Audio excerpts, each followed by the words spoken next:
চতুর্থবারের মতো প্রধানমন্ত্রী হিসেবে শপথ নিলেন শেখ হাসিনা। মন্ত্রিসভার ৪৭ সদস্য নিয়ে নতুন সরকারের যাত্রা। চ্যালেঞ্জ মোকাবেলার প্রত্যয় নতুন মন্ত্রীদের, ব্যর্থ হলে মাঝপথে সরিয়ে দেওয়া হবে বললেন কাদের।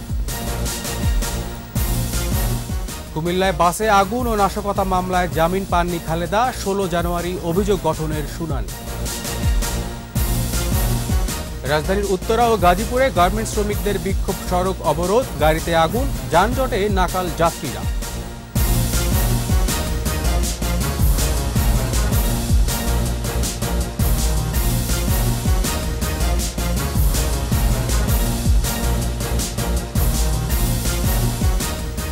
ফার্স্ট সিকিউরিটি ইসলামী ব্যাংক লিমিটেড সংবাদ শিরোনাম। আমন্ত্রণ জানাচ্ছি রাতের ২১ সংবাদে। আপনাদের সাথে আছি আমি তানজির আহমেদ। চতুর্থবারের মতো প্রধানমন্ত্রী হিসেবে শপথ নিয়েছেন আওয়ামী লীগ সভাপতি শেখ হাসিনা। বিকেলে বঙ্গভবনে শপথ বাক্য পাঠ করেন রাষ্ট্রপতি অ্যাডভোকেট আব্দুল হামিদ। রাষ্ট্রপতির কাছে আরও শপথ নেন নবীন প্রবীণদের মিশেলে চমক নিয়ে আসা ২৪ মন্ত্রী, ১৯ প্রতিমন্ত্রী ও ৩ জন উপমন্ত্রী। আরও জানাচ্ছেন আকবর হোসেন সুমন। আওয়ামী সভাপতি শেখ হাসিনার নেতৃত্বে টানা তৃতীয় মেয়াদে মন্ত্রিসভার শপথ গ্রহণ। সাজ সাজ রব বঙ্গভবন জুড়ে। বেলা ৩টার মধ্যে উপস্থিত আমন্ত্রিত অতিথিরা। নির্দিষ্ট সময়ের আগেই যোগ দেন প্রধানমন্ত্রী শেখ হাসিনা ও রাষ্ট্রপতি অ্যাডভোকেট আব্দুল হামিদ। জাতীয় সঙ্গীত ও কোরআন তেলাওয়াতের মধ্য দিয়ে শুরু হয় মূল অনুষ্ঠান। শপথ অনুষ্ঠান পরিচালনা করেন মন্ত্রিপরিষদ সচিব মোহাম্মদ শফিউল আলম। ৪ পর্যায়ে যথাক্রমে মাননীয় প্রধানমন্ত্রী, মাননীয় মন্ত্রীবর্গ, মাননীয় প্রতিমন্ত্রীবৃন্দ ও মাননীয় উপমন্ত্রীগণ শপথ গ্রহণ করবেন। সংবিধান অনুযায়ী সংখ্যাগরিষ্ঠ দলের নেতা শেখ হাসিনা প্রথমে প্রধানমন্ত্রী হিসেবে রাষ্ট্রপতির কাছে শপথ বাক্য পাঠ করেন। আমি আইন অনুযায়ী সরকারের প্রধানমন্ত্রী পদের কর্তব্য বিশ্বস্ততার সহিত পালন করিব। আমি বাংলাদেশের প্রতি অকৃত্রিম বিশ্বাস ও আনুগত্য পোষণ করিব। শপথ বাক্যে স্বাক্ষর করেন চতুর্থবারের মতো প্রধানমন্ত্রীর দায়িত্ব নেওয়া শেখ হাসিনা। এর পরপরই মন্ত্রিসভায় স্থান পাওয়া ২৪ জন মন্ত্রী হিসেবে রাষ্ট্রীয় ও মন্ত্রিসভার গোপনীয়তা রক্ষার শপথ নেন রাষ্ট্রপতির কাছে। স্বাক্ষর করেন প্রয়োজনীয় নথিতে। আমি বাংলাদেশের প্রতি অকৃত্রিম বিশ্বাস ও আনুগত্য প্রকাশ করিব। ১৯ প্রতিমন্ত্রী একইভাবে শপথের আনুষ্ঠানিকতা শেষ করেন। শপথ নেন ৩ উপমন্ত্রীও। পরে জাতীয় সঙ্গীতের মধ্য দিয়ে শেষ হয় মন্ত্রিসভার শপথ গ্রহণ অনুষ্ঠান। আগামী ৫ বছর সদ্য শপথ নেয়া এই নতুন মন্ত্রিপরিষদ জনগণের আশা আকাঙ্ক্ষার প্রতিফলন ঘটাবে বাস্তবে, এমনটাই প্রত্যাশা সবার। আকবর হোসেন সুমন, ২১ টেলিভিশন, বঙ্গভবন, ঢাকা। চ্যালেঞ্জ মোকাবেলার প্রত্যয় জানালেন নতুন মন্ত্রীরা। বঙ্গভবনে শপথ নেওয়ার পর তারা সাংবাদিকদের কাছে এ প্রত্যয় জানান। তবে পারফরমেন্স ভালো না হলে মাঝপথে সরে যেতে হবে বলে ইঙ্গিত দিয়েছেন আওয়ামী লীগের সাধারণ সম্পাদক ও সেতুমন্ত্রী ওবায়দুল কাদের। রিয়াদ সুমনের রিপোর্ট। বঙ্গভবনে রাষ্ট্রপতি মোহাম্মদ আব্দুল হামিদের কাছে শপথ নেন মন্ত্রিসভার নতুন সদস্যরা। একে একে শপথ পাঠ করেন ২৪ জন মন্ত্রী, ১৯ প্রতিমন্ত্রী ও ৩ জন উপমন্ত্রী। শপথ গ্রহণের পর সাংবাদিকদের কাছে প্রতিক্রিয়া জানান নবনিযুক্ত মন্ত্রীরা। বলেন, উন্নয়নের ধারা অব্যাহত রাখতে নতুন চ্যালেঞ্জ মোকাবেলায় প্রস্তুত তারা।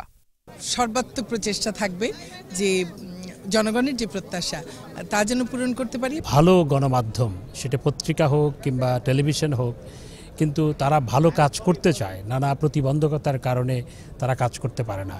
আমি মনে করি তাদেরকে রাষ্ট্রের পক্ষ থেকে কিভাবে সহায়তা করা যায় সেই জিনিসটা আমি দেখব। সকল অনিয়ম দূর করে দুর্নীতির বিরুদ্ধে জিরো টলারেন্স নীতি গ্রহণ করা হবে বলেও জানান এসব দায়িত্বপ্রাপ্ত মন্ত্রীরা।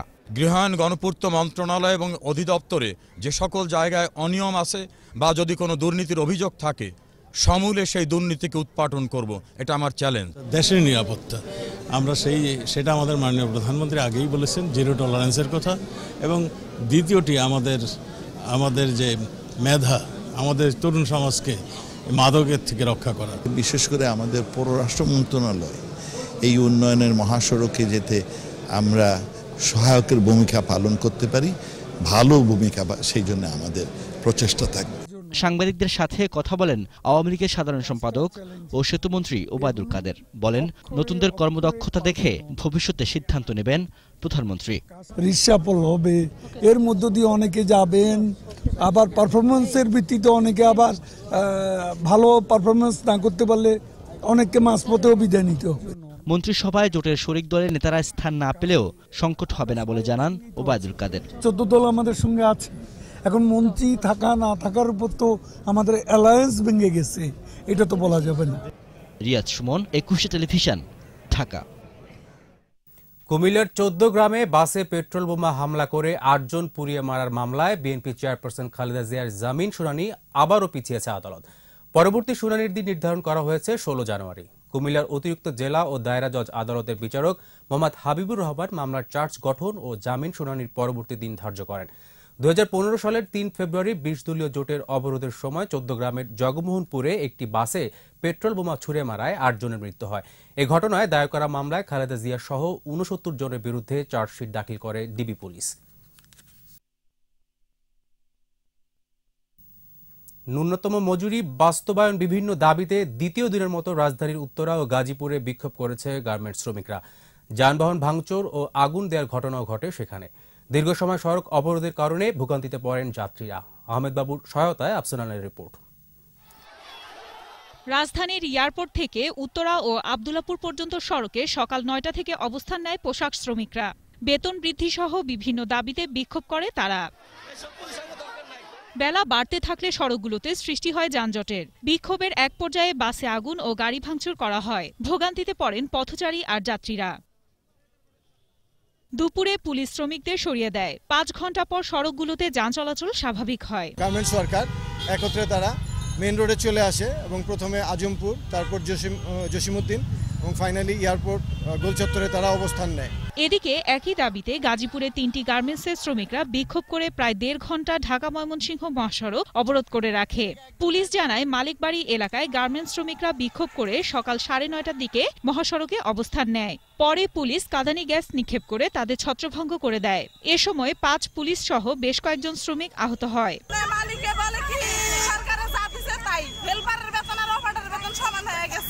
প্রায় 1.5 ঘন্টা মহাসড়ক বন্ধ থাকার পর বেলা 11টার দিকে যান চলাচল স্বাভাবিক হয়।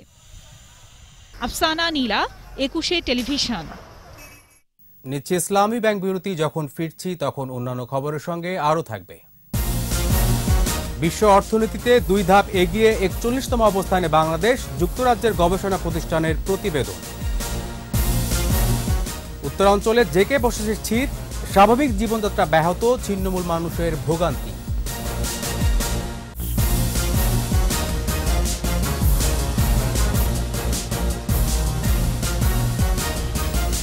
আবারও আমন্ত্রণ রাতের 21 সংবাদে। বিশ্বের বৃহত্তম অর্থনীতির দেশগুলোর তালিকায় 2 ধাপ এগিয়েছে বাংলাদেশ।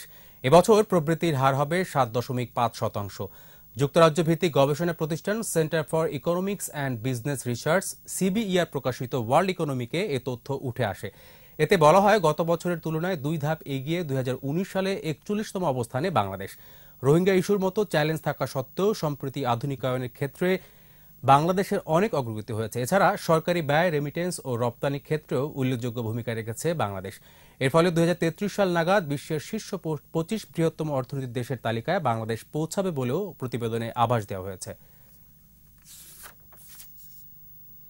উত্তরাঞ্চলে জেকে বসার শীতে ব্যাহত হচ্ছে স্বাভাবিক জীবনযাত্রা। খড়কুটো জ্বালিয়ে গ্রামাঞ্চলের মানুষ উষ্ণতা বাড়াতে গিয়ে অগ্নিদগ্ধ হয়ে রংপুর ও গাইবান্ধায় এরই মধ্যে মারা গেছেন 5 জন। এছাড়া নীলফামারী ও রংপুরে দগ্ধ হয়ে হাসপাতালে বার্ন ইউনিটে চিকিৎসা নিচ্ছেন বেশ কয়েকজন। এদিকে ঠাকুরগাঁয়ের হাসপাতালে শ্বাসকষ্ট সহ শীতজনিত রোগে আক্রান্তের সংখ্যা বাড়ছে। 21 প্রতিনিধির সহায়তায় রত্না জামানের বিশেষ রিপোর্ট। রংপুর অঞ্চলে স্মরণকালের প্রচণ্ড শৈত্যপ্রবাহে জনজীবন পুরোপুরি অচল হয়ে পড়েছে। তাপমাত্রা প্রতিদিনই কমছে। গত এক সপ্তাহ ধরে সর্বনিম্ন তাপমাত্রা 7 থেকে 8 ডিগ্রি সেলসিয়াসে ওঠানামা করছে। হতদরিদ্র পরিবারগুলোর শীতবস্ত্র না থাকায় আগুন পোহাতে গিয়ে দগ্ধ হয়েছেন অনেকে। গত 24 ঘন্টায় রংপুর মেডিকেল কলেজ হাসপাতালের বার্ন ইউনিটে চিকিৎসাধীন অবস্থায় মারা গেছেন আরও 2 জন। এ নিয়ে গত 5 দিনে 4 জন দগ্ধ হয়ে মারা গেছে। অন্যদিকে অগ্নিদগ্ধ হয়ে গুরুতর আহত অবস্থায় হাসপাতালের বার্ন ইউনিটে চিকিৎসাধীন আছে 20 জন। এদের মধ্যে আরও 6 জনের অবস্থা আশঙ্কাজনক। আমাদের অবশ্যই সতর্কতা বাড়াতে হবে, গরম কাপড় ব্যবহার করতে হবে, এই ধরনের খোলা আগুনের তাপ নেওয়া যাবে না। গাইবান্ধায় কুয়াশা কিছুটা কমলেও ঠান্ডা বাতাসের কারণে শীত কমছে না। এদিকে শীতের কবল থেকে রক্ষা পেতে রসুলপুরে রোববার রাতে আগুন পোহাতে গিয়ে এক বৃদ্ধার মৃত্যু হয়েছে। নদীর বাতাস, খুব হাওয়া বাতাস, তার জন্য শীত একটু বেশি লাগে। কম্বলও নাই, কোনো কিছুই নাই বাবা। আগুন তাপাতে গিয়ে নীলফামারীতে শিশুসহ 4 জন অগ্নিদগ্ধ হয়ে হাসপাতালে ভর্তি হয়েছেন। শীত মোকাবেলা করতে গিয়ে অসচেতনতার কারণে এসব দুর্ঘটনা ঘটছে বলে জানান চিকিৎসক। ঠান্ডা আছে, বাচ্চা চুলা পাশ দিয়ে খারাপ পড়ে গেছে। চারপাশ দিয়ে আমার আগুন ঘিরে ধরছে। বাচ্চাটা কোলাচ্ছিল, বাচ্চাটা মাটিতে রেখে দিয়ে টিউবওয়েলের পাড়ে গেছিলাম। 4 জন পরারোগী ভর্তি আছে। আমাদের এখানে যেটুকু সম্ভব সর্বোচ্চ চিকিৎসা আমরা এখানে দেওয়ার চেষ্টা করতেছি। এদিকে ঠাকুরগাঁওয়ে কনকনে শীতে শিশুরা আক্রান্ত হচ্ছে শ্বাসকষ্ট, নিউমোনিয়া, ডায়রিয়া সহ অন্যান্য রোগে। আধুনিক হাসপাতালে শিশুদের জন্য 18টি শয্যা থাকলেও প্রতিদিন ভর্তি থাকছে শতাধিক শিশু। ডাক্তার ওষুধ লিখে দিল আর ভর্তি করায় দিল, ভর্তি হইলাম। তারপরে ওষুধ দোকান থেকে কিনে আনা লাগে। এদিকে এসব এলাকায় ঘন কুয়াশায় হেডলাইট জ্বালিয়ে চলছে যানবাহন। রত্না জামান, 21 টেলিভিশন। আমাদের সাপ্তাহিক আয়োজন সোশ্যাল ইসলামী ব্যাংক লিমিটেড, সম্ভাবনার বাংলাদেশ।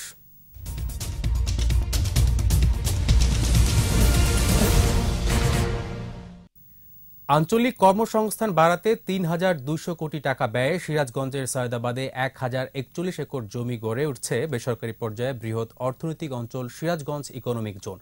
কয়েক বছরের মধ্যে কারখানা স্থাপনের উপযোগী করতে জমি অধিগ্রহণের পর চলছে মাটি ভরাটের কাজ। অর্থনৈতিক এই জোনে ৫ লাখেরও বেশি মানুষের কর্মসংস্থানের সুযোগ সৃষ্টি হবে বলে জানিয়েছেন কর্তৃপক্ষ। এখানে গ্যাস, বিদ্যুৎ সংযোগ সহ অবকাঠামোগত সুবিধার পাশাপাশি থাকছে জল, স্থল ও রেলপথে পণ্য সরবরাহের সুবিধা। আগামী কয়েক বছরের মধ্যে 400 ভারী শিল্প কারখানা প্রতিষ্ঠার কথা জানান উদ্যোক্তারা। মেগা প্রকল্পটি বাস্তবায়ন হলে মাসে প্রায় $4 বিলিয়ন মূল্যের পণ্য উৎপাদন হবে বলে আশা তাদের।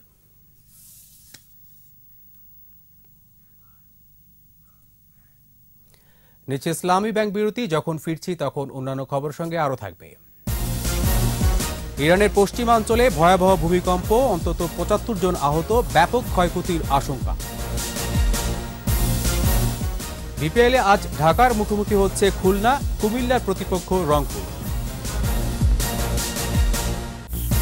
আর এরই সাথে শেষ করছি রাতের 21 সংবাদ। যাবার আগে ফার্স্ট সিকিউরিটি ইসলামী ব্যাংক লিমিটেড সংবাদ শিরোনামগুলো আরও একবার। চতুর্থবারের মতো প্রধানমন্ত্রী হিসেবে শপথ নিলেন শেখ হাসিনা। মন্ত্রিসভার ৪৭ সদস্য নিয়ে নতুন সরকারের যাত্রা। চ্যালেঞ্জ মোকাবেলার প্রত্যয় নতুন মন্ত্রীদের, ব্যর্থ হলে মাঝপথেই সরিয়ে দেওয়া হবে বললেন কাদের। কুমিল্লায় বাসে আগুন ও নাশকতা মামলায় জামিন পাননি খালেদা, 16 জানুয়ারি অভিযোগ গঠনের শুনানি।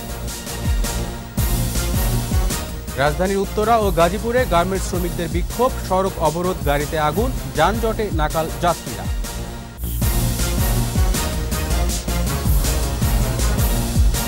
সর্বশেষ খবর জানতে ডায়াল করুন 2021 নম্বরে আর ভিজিট করুন 21-tv.com ওয়েবসাইটে। এছাড়া ফেসবুকে লগ ইন করতে পারেন facebook.com/2124 অনলাইনে।